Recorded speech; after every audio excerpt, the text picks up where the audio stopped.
Hello guys, magpapaksiw ako. Yan ang nilagay ko na ricado. May bawang, sibuyas, luya, kamatis, laurel. Tapos lalagyan natin ng pork.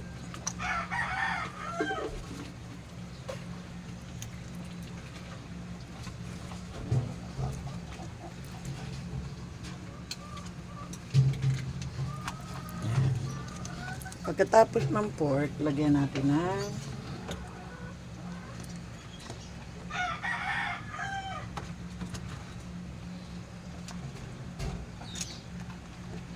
talong.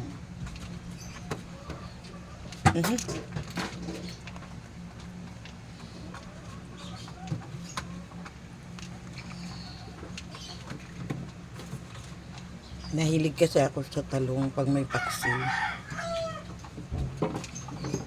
Ayan. Pagkatapos niya, lagyan man natin ng okra. Saka natin isunod ang isda.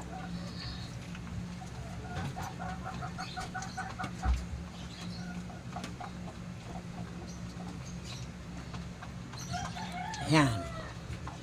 Tapos yan, saka natin lagyan ng suka.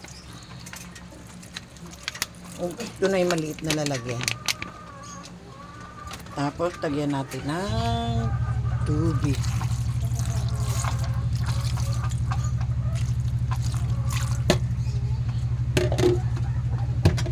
Yan, ganyan magiging itsura niya guys. Sasalang ko na siya guys. Tapos papakita ko sa inyo mamaya ko ano yung itsura na naluto kong paksiw na isda na may pork. Aray ko! O, sige. Anong sa pang kamay ko. Bye bye guys!